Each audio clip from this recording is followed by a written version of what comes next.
So what exactly is happening to Luffy right now? Now, there's been a lot of theories that's been floating around in the community for a couple of weeks now, but I think the most reasonable answer at this point in time is that this is Devil Fruit related. It is the one ability that Luffy has that hasn't upgraded yet, and honestly the one thing that is holding him back as well. And I think I've said this before in my previous chapter review, but Haki is the one ability that is pushing Luffy to the next level. His Devil Fruit ability, on the other hand, is relatively underpowered, and only in combination with Haki is how his Devil Fruit becomes powerful, right? But by itself, it certainly has no use for Luffy in this battle. And this makes a lot of sense because Luffy's Devil Fruit is not a top tier Devil Fruit. It is one that becomes very powerful through years of training and combination of different powers. In this case, Haki being a very powerful asset to his fruit. But as usual, I would appreciate it if you dropped a like on this video. Let's go for 1,000 likes, and subscribe if you're new here. Now, in the previous chapter, we come to see that Luffy's body is taking shape into something else. And a lot of people pointed out that this is Luffy's hat that was changing, but in reality, Luffy's hat wasn't on his head. So what we were seeing morphing was actually Luffy's face, which tells us that this is something that is happening to Luffy's own body. And again, I think the most obvious assumption at this point in time is that this is Devil Fruit Awakening.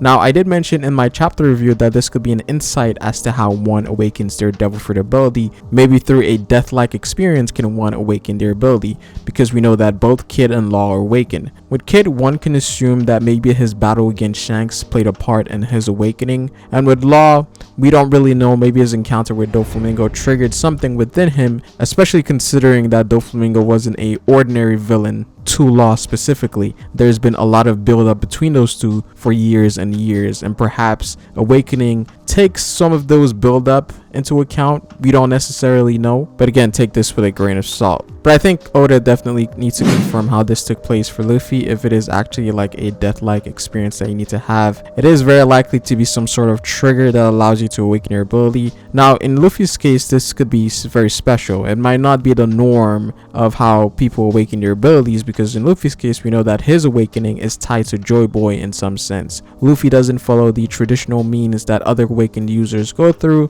I think that's a huge possibility because Joyboy's name is being mentioned here. Also, I do want to point out that in the anime, well, not the anime, but the OSTs for the anime essentially confirms that this is Awakening. Now, as you guys know, the official original soundtracks for Wano and Whole Cake had just recently came out, and in one of those tracks for Wano, the title reads as Luffy's Awakening, and another OST title reads as Luffy's Awakened Performance. And this is an official source, so we can most likely assume that this is for Luffy's Awakening, and that what we're seeing in the current story is Luffy's Awakening, and that is the soundtrack that they will use for this scene. So they kind of spoiled what this was essentially, but that's very typical coming from the anime, so no surprise there.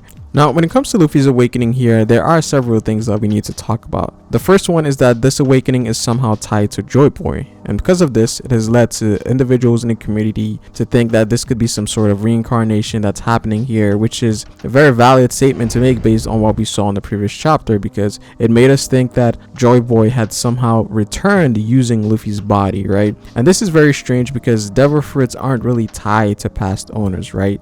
But perhaps if this person had a very strong will and they had that specific Devil Fruit for quite some time, their will might be ingrained into the fruit. And that's possibly what's happening here with Luffy, in which because he's awakened, he's now sort of triggered the will of past users to become more apparent, which is why Zunisha was able to notice it. In this case, notice Joyboy's presence. Now, is this Joyboy actually taking control over Luffy's body? Very unlikely. It doesn't seem like a very Oda-esque thing to do, but this could be along the lines of the inherited will playing a role here. We're seeing that Luffy is sort of on the path to accomplishing certain goals that Joyboy had. Of course, we know that one of those goals was taking the fisherman to the surface, so in a sense, Luffy is kind of following in Joyboy's steps. However, this could result in some conflict between Luffy and Joyboy, as we know that Luffy wants to be the freest person in the sea. So in a sense, there is some sort of destiny predetermined path that is taking place, and I wonder if Oda is going to address this with Luffy if Luffy feels like he's not free. I think that would be a really great time to dive into Luffy's character. How does Luffy feel about these past figures and their influence on him?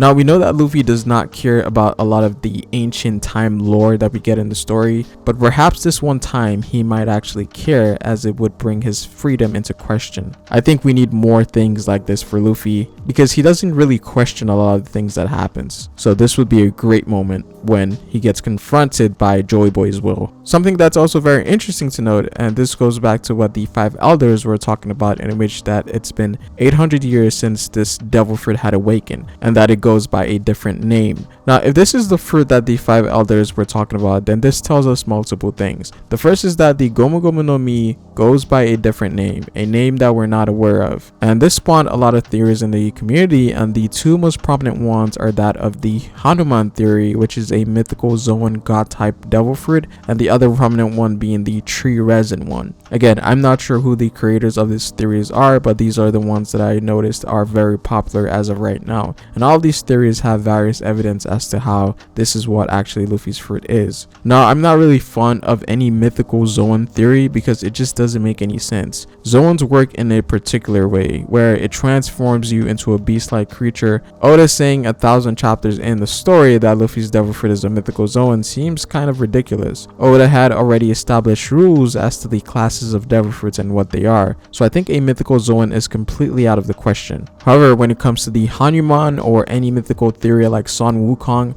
I believe these things will be shown in reference, sort of like how Luffy's Gear 4th form references the guardian deity of Japanese lore. Luffy will have a form that will resemble these things or these mythical gods, but Luffy will not be the god itself. Oda has a tendency of showing these kind of things through references, rather than Luffy actually being the thing. Now, I think the true resin one has more chance of happening because it falls in line with the paramusic class, and based on what we can see in the previous chapter, we see that Luffy's body is taking shape or has become more malleable. And there has been a lot of evidence supporting that this could be the case, because one of the main issues that a lot of people were stuck on was that Luffy's fruit, whatever it was, had to have been immune to lightning. And again, people have mentioned that tree resin does have some immunity to lightning, therefore would still fall in line with it being that fruit. So this one I believe is more valid than the others because it ties in very well. And it's also very interesting because when Katakuri's devil fruit was revealed, a lot of people thought it was tree sap, and now a lot of people are saying that Luffy's devil is actually tree sap, so that's kind of funny. Now, while I do believe in the tree sap, tree resin theory a lot more than the others, it's still just a bit weird having Luffy's fruit be something completely else the whole entire time in the story. I think it makes more sense if Luffy's fruit is still rubber, but his awakening allows him to become natural rubber, and the reason why it had a different name back then is because perhaps Joyboy had a role in doing something specific, something Joyboy did that in return made the world government very cautious of this fruit. And because of that, the government gave it another name to try to hide it from people, or people finding out its true power. In other words, I think that the other name wasn't actually another name of a devil fruit, but more so of a moniker that is attached to the Gomu Gomu no Mi itself. Sort of in the same way that Lost Fruit, even though it's called the Ope Ope no Mi, it's also known as the ultimate devil fruit. I think that's what's happening here with Luffy's fruit, in which it has its original name, which is the Gomu Gomu no Mi, but it also has a moniker attached to it because of certain things that happened in the past, perhaps relating to Joyboy. I don't think that this is a completely separate fruit. The Gomu Gomu no Mi that we know has a title that is attached to it, one that perhaps describes something that people shouldn't know. And again, given the fact that this fruit is tied to Joyboy, it makes a lot of sense as to why they would try to manufacture something else so that people wouldn't know its true name.